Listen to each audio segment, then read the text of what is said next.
Study reveals that 2/3 of adults favor watching movies at home over going to theater. We haven't had a movie discussion in a bit. If I can find this study really fast, we could talk about this.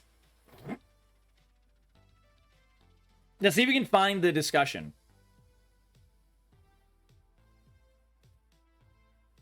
What is this movie? Zone of Interest. Interesting. A new poll. Wait, how is a random poll for IndieWire, which I barely heard of, considered a study? Like, what the hell is Harris X?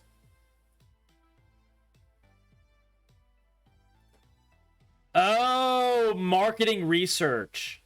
Okay. But yeah, I don't know, man. Like, calling this a straight up study is kind of a misnomer. For movies at home, so that's because I don't like public interactions. Yeah, that's totally fair. I like going to the theater during the last week of the movie is running. So whenever I'm in there, it's just me, whoever I'm with, and maybe one other dude halfway across the theater. You know what's funny, Potato? You know what? We'll talk about this. I want to talk about this. I think this will be a fun discussion, guys. Who wants to talk movies?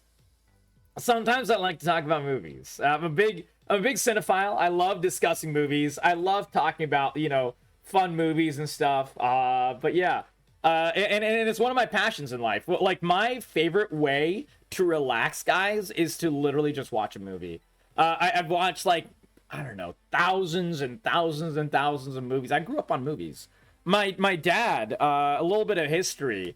A little bit of history for me. My dad loves movies. He's the cinephile. He started me off on watching movies, right? When I was like, some of my formative memories, some of my first memories are watching movies on VHS sitting in my dad and mom's lap. Usually my dad, because my dad likes movies. My mom like Johnny Carson and stuff. That was what my mom generally watched, and that was it. And I actually, when I was in my mom's stomach, she would watch so much Johnny Carson that before I could like actually formulate words or anything, when I was like a wee little tot, I was like, I was being held by my mom. She was watching Johnny Carson, and anytime the bum bum bum bum bum ba da ba da ba da ba, the theme song for Johnny Carson would come on, like my ears would peak up, and if I was ever crying, it would stop me from crying because I was so used to hearing it in my mom's stomach. Yeah. It's a little cute story. Anyways, I grew up on movies and TV shows, right? So yeah, my dad, some of my formative actual memories are growing up and like, not able to talk, not even able to like really realize what is going on. But I remember movie scenes. Like my brain going back to my formative memories is still remembering movie scenes. And I'm not talking about like, kids movies, guys. My dad would just like make me watch whatever movie he was watching. So I remember like the first scenes of The Omen. Like I remember the first scenes of like straight up like The Birds, which is Alfred Hitchcock horror. Like I remember the first scenes of like Rambo and things like that. Like those are the movies I grew up on. Like I remember like straight up so many James Bond movies from like before I could talk. Like my dad put me in. Somehow I grew up on like the most rated R shit. Like the most like crazy horror of the time. The most like, edgy, like, shooting scenes and action movies and stuff, and those are like my first movies, and I grew up okay, so I actually have never had a problem with violence on TV, really.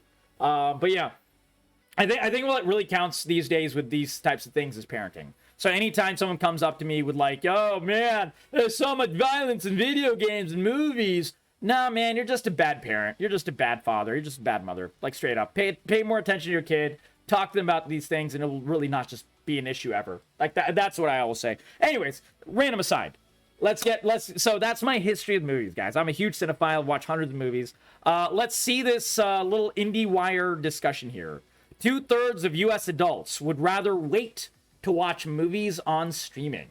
Now, a lot of people in chat are discussing why, which is great. I love to read it. I will be reading more of those comments. But I will also give you my 2 cents after we look at the discussion as well. Because I think I know why. I think I know why.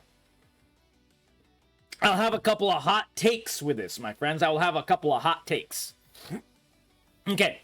Exclusive. A new Harris X study finds that the new Roadhouse, The Accountant 2, and literally every Netflix movie may have the right idea, by Tony Maglio. This is from 2 weeks ago. I will link the article if you guys want to open a tab and follow along. There you go, guys. Or just, grab it for later. You can read it yourselves later. But I'll read it out to you a little bit. A new poll by Harris X, exclusive to IndieWire, found that 34% of U.S. adults prefer to watch movies in theaters, which means a solid 2/3 would rather wait for them to be released on streaming. The competition continues between streaming services and the Hollywood engine. This is probably one reason why people don't like to go to movies, by the way. The fact that it's called the Hollywood engine. What is this type of discussion formulate in your mind? Does it formulate like passionate people hard at work creating cool stuff? No. It makes it sound extremely formulaic. That like the people making these movies and TV shows and stuff, they frankly don't give a shit what they're making about. And I think this is, like, spoiler alert, this is what I'm going to discuss. This is my hot take. The reason that 2/3 of people don't like to watch things on in theaters is because there's such a lack of effort put into creating the storyline and, memorable characters and stories in these movies anymore. And going to, like, watch these movies, generally, not all of them, but general movies, is just not fucking fun anymore. Like, I'm just gonna say it. It's just not good shit anymore. Why the fuck would I waste money going to the theater to watch, half the movies that are in theaters now? And instead of just waiting for it to come to streaming services. Like, there's just no reason. And I'll go into that more. But, like, that is my hot take. It's because the quality of movies and the quality of storytelling from Hollywood has just gone down the fucking drain. And that is my general thesis. But we'll continue. Let's read through the discussion, guys. While we see evidence of loyal moviegoers in recent box office numbers, our study shows that 2 in 3 movie watchers prefer to stream movies at home. Ali Brady, VP of Harris X, told IndieWire. Despite this causing some upheaval for the industry, it also means that the demand for content is only increasing. Nearly half of consumers say they stream movies weekly, more than 7 times as frequently as those who do so in theaters. Brady's pollsters also found that 30% of us stream a movie a movie 2 or more times a week. That sounds pretty true. The same percentage of respondents say they go to movie theaters in relation a few times a year in comparison. This is a massive comparison, by the way. Don't cry, AMC, Cinemark, and other. We still prefer you. Okay, that's them saying it. Let me tell you, I don't. But yeah, I'll tell you why. For those more aligned with Nicole Kidman's opinion on the matter, it is, quote, the experience of watching a movie on the big screen that brings in 59%, or the majority, of patrons. The next closest factor, the quality of surround sound systems, was checked off by 47% of the survey's respondents. 39% said escaping from quote-unquote distractions at home was important to them. That's fair. All these are fair points. Theater recliners resonated with 37%. Wait, the seats? Wait, whose seat is better in the theater than at home, man? This I cannot understand. There is no way. Dude, my couch, maybe it's because my couch is super comfortable, but man, this is like completely incorrect in my opinion. The refreshments captured 32% of the vote? Who the fuck wants a $20 hot dog? Like, wait, what? Your local theater is nice. Are they an indie theater, Mage, or are they like AMC, out of curiosity? Are they like a big company, or are they indie? Because like they have there's a couple of like indie theaters near me, or at least there used to be before COVID. COVID shut a lot of them. They're owned by Marcus. Who's Marcus? Is Marcus a big company or is there a small one? You let me know. They're sitting on those wooden kitchen table chairs at home, man. Yeah, I guess. A national chain. Okay, so they're a big chain. Interesting. Okay, that's fair. I will tell you, like, AMC seats, man. Dude, it's like... those remind me of, like, college seats. Like, you remember, I don't know who all in here went to college, but those, like, college seats with, like, you know, it's just, like, the bare minimum possible, and it's, like, uncomfortable as absolute hell. Like, that's what theater seats that I'm used to, from AMC specifically. We have a lot of AMC theaters near me. Yeah, oh, God. I would definitely say, for me, it's not the seats, or the refreshments. Here are a few others in favor of theaters in descending order. The fact that the movie exclusively shown in theater. This makes a big difference for me. Advanced viewing technologies such as 3D IMAX options. This makes a big difference for me. The experience of watching a movie with an audience. I would say, personally, this is like a detraction. Sometimes it's really good. Like, I still remember watching Avengers Infinity War and Avengers Endgame in theaters. And all of us, like, universally, just...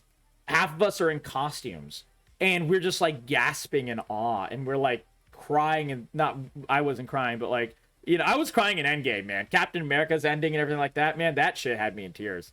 But like Infinity War, like the kid sitting next to me in a Spider-Man outfit when Thanos does a snap and Spidey's like, Mr. Stark, I don't feel so good. And he, like, just disappears away. And the kid, like, the little 8-year-old next to me, just, like, bursts out in tears. Like, wearing the Spider-Man outfit, man. Holy shit, dude. Holy shit. I tell you what, man. That was a real theater experience. Everything after that just has not compared as a theater experience. Just straight up. Like, that was, like, the best time to watch a movie with an audience. There have been some other good times. But yeah, that was like the best one. To watch a movie's premiere or special screening, this is really cool. This is like my favorite part of going to movie theaters, or it used to be. Absolutely. And nostalgia is 24%. I'd say this is like a 0% for me. The survey is conducted online by Harris X from March 12th, 11 to 12th, 2024. Captured the response of more than 1,000 U.S. adults. It's actually not a bad sample size, honestly, and weighted them by gender, age. Wow. Huh. By all the stuff where necessary to reflect the population. The sampling error, margin of error was 3 percentage points plus or minus.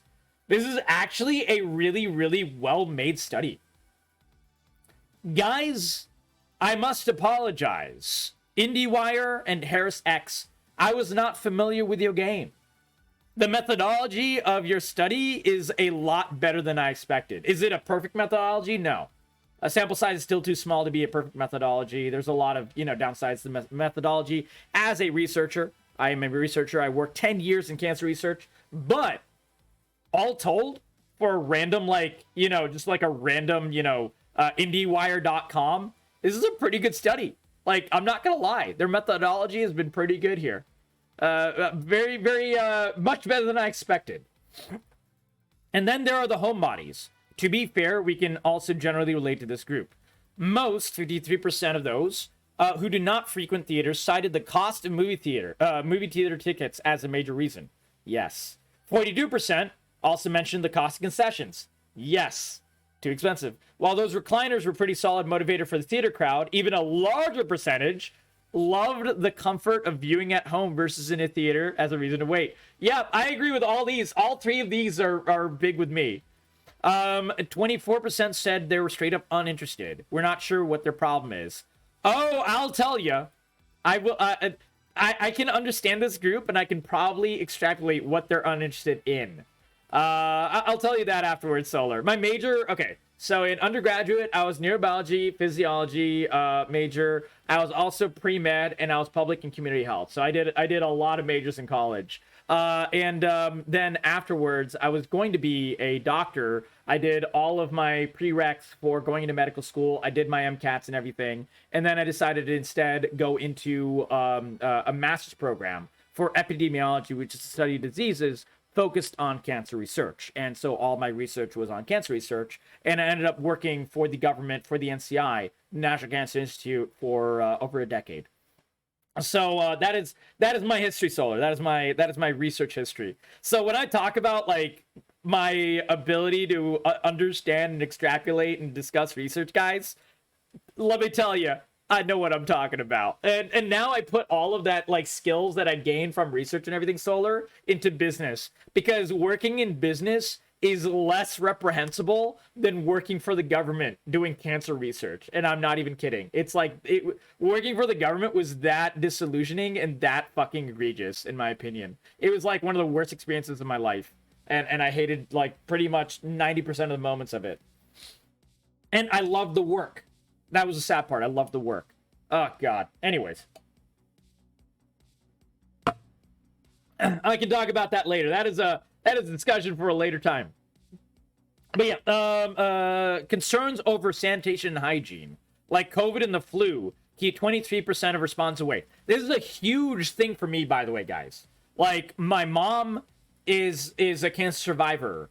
My aunt is facing her own health problems right now. My dad has his own health problems and issues that I've talked about before. I have lung issues from a very, very bad, bout with pneumonia in college that almost killed me. So I have to be extremely careful with COVID and the flu. Not only for myself, but for myself as well, but especially for my parents. And people are still getting COVID. One of my friends just got COVID literally yesterday. Like, people act like COVID is gone. It's not. It's still very much a thing that you have to keep in mind. Anyways, 22% need to pee, citing the inability to pause the movie or take a break. Oh my God. Okay, that's a wacky one. Elsewhere in the study, 52% percent said that movies should be 1.5 to 2 hours. That's interesting. So I think they're complaining that movies are too long. I think movies are too short nowadays because they're just not well written. And they just breeze past like huge content points. Anyways, the rest in descending order: distractions from other members of the audience, 19%. I'm in this. Inconvenient travel, I'm in this as well. Also, I would add to this, price of travel. Like, dude, the price of parking is disgusting in certain areas. Like, if you're in a rural area or something, maybe it's not too bad. But I live in a city, and in the Tampa Bay area, dude, it's like an extra $20 fucking for parking, man. So it's like the cost of going to the theater for me is like $20 for parking, like $20 for the actual movie theater ticket, because they're expensive as hell nowadays, and the price only keeps going up. And if you ever, want to get something to eat there, shit, man, you're hitting like $50 total now, man. Like, which movie has been worth $50 in recent memory? Maybe like Barbie and Oppenheimer. And I guess Dune 2. I've not seen Dune 2 yet, but apparently people love Dune 2. Those are the movies that are worth going to the movie theater for. Oh, also Maverick. I kind of wish I had been able to watch Maverick in theaters, but when Maverick came out, it was a really pretty worse time for COVID. So that was the reason I didn't go see Maverick as much as I wanted to, and we ended up watching, my dad and I, on streaming. And the movie was really good. Maverick was a movie that I would have gone to see to watch in the theater for sure. For sure. Selections of films showing. Even though this is rated lowly, 13%, guys, this is the major holdback for me, and I'll discuss why. Inconvenient theater locations, that can be a thing, yeah. Limited availability or inconvenient showtimes, I think this is not really a big deal. And seat selection, dude, people are not even going to movie theaters anymore half the time, so I don't really think this is a big issue anymore. This used to be a big issue before COVID, for sure. But yeah, what do you guys think? I will say, and I will posit, the biggest issue why people want to wait for movies to come to streaming instead of going to theater is a mix of all of these. But the real thing that nails it all and combines it all together is this. And let me tell you a little term from one of my favorite movies, an indie movie that I love. And this type of movie is just never made anymore. And this kind of encompasses why I don't like to go to the theater to watch movies anymore. And it's a term from a movie called Almost Famous, where it was a movie about a kid who ends up writing for a like huge music magazine, following a band around. And it's a fantastic movie. It's one of my favorite indie movies of all time. Impeccable acting. It's just like a really heartfelt storyline. Like it was just a really good freaking movie, and like fantastic music in it. Obviously, like it was just a really, really underrated movie. But yeah, the quote is the juice worth the squeeze? Wait a second. That's not no. Oh god, I got the movie wrong. Oh my god, I'm an idiot. No. The movie. Okay, hold on. I can't remember the name of the movie. Oh, this is embarrassing. All right. Movie quote is the juice worth the squeeze? Yes. The Girl Next Door. Oh my god, it came out around the same time, guys. This is why I got it wrong. It was a really, really good movie. So The Girl Next Door is the movie. So The Girl Next Door is a great movie where it's like a teenage coming of age movie. A teenager, he's like the smart kid, right?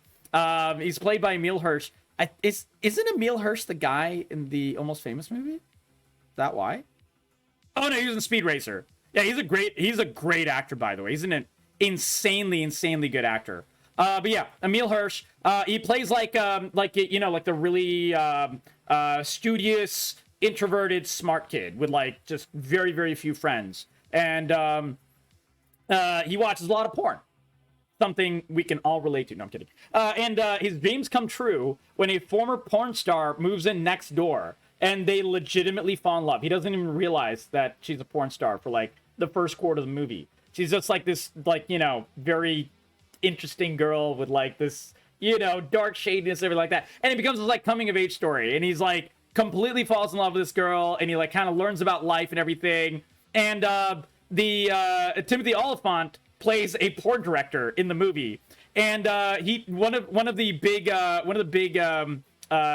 life lessons that you gain from the movie is Timothy Oliphant says, in order to like figure out what decision you're gonna do in life, you have to figure out, is the juice worth the squeeze?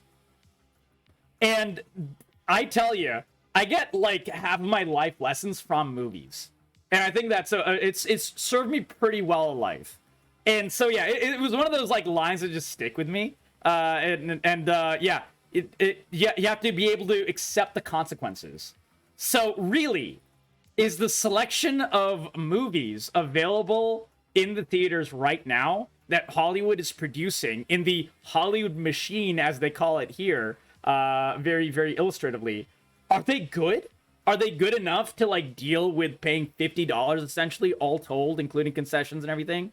Are they worth like dealing with idiotic audience members like looking at their phone, the light shining directly in your eyes? Is it worth dealing with the mold and the COVID, the possibility of literally getting a life debilitating illness? Is it worth like, dealing with shitty seats and everything like that? Generally, the answer is no, because movies are just worse. I think that is really the big issue, guys. Movies are just not worth it anymore. Like, seriously, the quality of movies have gone down the drain. Not all movies are bad, but I would say, like, dude, what movies did you remember growing up, going to the theaters to watch? I remember going to the movies, like, when I was a small kid, to watch, like, the newest Jackie Chan movie. Like, the comedy action movie. I remember going to the movie theaters to watch, like, the interesting indie horror movie that was coming out, because I love horror. I remember going to the movies to watch the relatively not well-known drama movie. These movies that would like not cost too much money to make by Hollywood, but they would turn a tidy profit, and it was a very consistent profit. The Steven Seagal movies, even though I hate Steven Seagal now, and pretty much only like 3 of his movies were really worth watching. Okay, we can use like Sylvester Stallone or, any of those other action stars, Jean-Claude Van Damme. Those like old cheesy action movies that didn't cost too much to make. They were fun. We had fun with them. They made a good profit, and that was it. Hollywood no longer makes those movies. Let's be real. Those movies are just less and less made. You can find certain small amounts of these movies now, but like, dude, they used to make those movies all the time because they were a consistent profit maker. Now, pretty much every single company in Hollywood, Universal, Sony, Marvel, Disney, all of these major movie companies, they all just try to make the next billion-dollar blockbuster. So it's all like uninspired remakes. It's all like movies made on the same segment of movies, movie series. Like, how many fucking Marvel movies do we have now? And like half of them suck nowadays. And also, even though they're uninspired, they're just really just not good stories. The writing quality has gone down. The ability to understand and empathize with a character in the movie is just gone off a cliff. The movie makers and writers and directors have forgotten the entire lesson of show, don't tell. Because if you show the audience and you respect your audience's intelligence and they're able to learn along with the movie character, then they'll identify with the movie more and they'll like the movie more and enjoy the movie experience more. Those are the things that the really good movies have in common that are still worth watching. The Mavericks, the Oppenheimer, the Barbie, the Super Mario movie, even the Sonic movies. All of these movies take these lessons and do all of them. And guess what? They're all different genres. One is a hardcore drama. There was I could name like a couple of horror movies in there as well. Out of the ones I mentioned, several of them are just like, silly fun action movies. Some of them are, big blockbuster comedies, so on and so forth. But they all take the same lessons. And that is why those are good movies. We've moved away from subtlety. Yeah, that's what I mean by show don't tell, Doc. Show don't tell is exactly what you're describing. That we've moved away from subtlety. And this is why people just don't go to theaters anymore. If I want to see uninspired tripe, I will do it for like $8 a month to watch 10 movies of uninspired tripe in the comfort of my own home, rather than, take a giant chunk out of my day and spend $50 to go to the theater and chance COVID. It's just not worth it. There's very few movies now that are worth it. That is what I'm saying, guys. I don't know if you guys agree with that or not, but that is exactly how I feel about this. And I think all thoughts about why someone would not go to the theater or would go to the theater stem and really can be distilled down into this one. Even though other people may have said other things, I think everything is this. Is the juice worth the squeeze? And in Timothy Oliphant's wise and forever living words from The Girl Next Door, I think that straight up, in the giant majority of cases for movies, the juice is not worth the squeeze. Did you ever see the one with Andrew Garfield, the movie with Andrew Garfield Mage, where he's one of the few Medal of Honor winners that was alive and didn't get it posthumously, and I forgot what it was called. Hacksaw Ridge. That movie was amazing. That movie was absolutely insane. It was about this guy who, due to his religious beliefs, he is a pacifist and he refuses to kill anyone. And he's in freaking World War II. He's in the Pacific theater of World War II. And it's he basically is the area's medic. And he literally carries people on his shoulders out of the fucking hellish war areas, trying to patch them up, and he ended up saving 58 lives or something like that, by literally just dragging them out of the worst fucking hellholes while they were shot up and everything.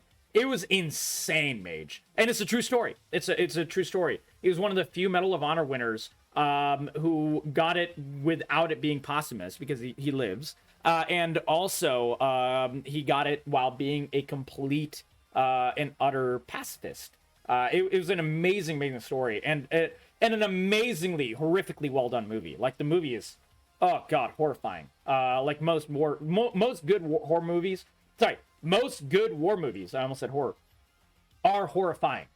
in my opinion. Unbroken? Yeah, I'll check it out. I'll check it out. Bald your eyes out, yeah. But yeah, that's what real movies do, dude. Real movies, like, dude, they don't make movies like that much anymore. Now you'll find a lot of that quality on Netflix, and now you'll find a lot of quality like that on these streaming services. With like Band of Brothers is a very big new one. Shogun is a different one, a different style of show. That's on I think that's on HBO. It's on one of them. No, it's on Paramount. And there's like a lot of really good historical style shows now made. And it's because they don't, like, people are just not making movies of them anymore. And I think that's why people prefer streaming services. Streaming services are willing to take chances on the lighthearted comedies now. They're willing to take chances on the indie horror flicks now. And like, you know, produce these types of films and shows and everything and make them really good. A lot of them give the director, give the writer a lot more power than Hollywood does anymore. Like, you know, the Hollywood just doesn't give that power anymore because they just want it to be with studio interference and have like these quotas in there, or have like a certain ideology in there, or have like shoving just like, you know, like runtime in there, and like all kinds of wackiness. And it's just like, dude, these things ruin movies. These things ruin shows. Just make it a good story with in-depth characters that we care about. Like, that is all we're asking for, and that is why streaming services are doing better now. And that is what makes, and also like the barrier, again, the barrier for entry for a streaming service is you have to have a TV, and most TVs are smart TVs now, so you don't even need like a Roku box or an Apple TV or anything anymore. Even though I still use Roku box because it's just, you know, very easy, and I can move it from one TV to the other if I need to. But all you need is that, and you need like $8 a month. Now, depends on the streaming service. Like Netflix, I think is now $13, which is a price hike as well. But like now there are too many streaming services, so it's coming up with its own issues. Anything that exists for too long starts cropping up with its own issues. But if you do what I do and you cycle from one streaming service to the other per month, you'll still find very high quality stuff for a very good price. So for me, it's like $8, and I can, you know, watch like an entire streaming service's worth of catalog, watch their shows, watch their movies for $8. So it's like a very, very small, extremely small barrier of entry. And that's why I don't go to theaters anymore. Straight up. That and COVID. COVID is a huge thing. But yeah, juice is just not worth squeeze, Hollywood. Make better shit. And maybe I would go to theaters more often. Anyways, that's my little spiel. Hope you guys enjoyed it. And that is the real take with Cap. Hope you guys enjoyed it. If you did, give it a like, give it a sub. This is on YouTube and will be going up on YouTube. This is our YouTube channel. Check it out. Share it with your friends. We're on the road to 1,000 subs. And hopefully countless more. Hell yeah.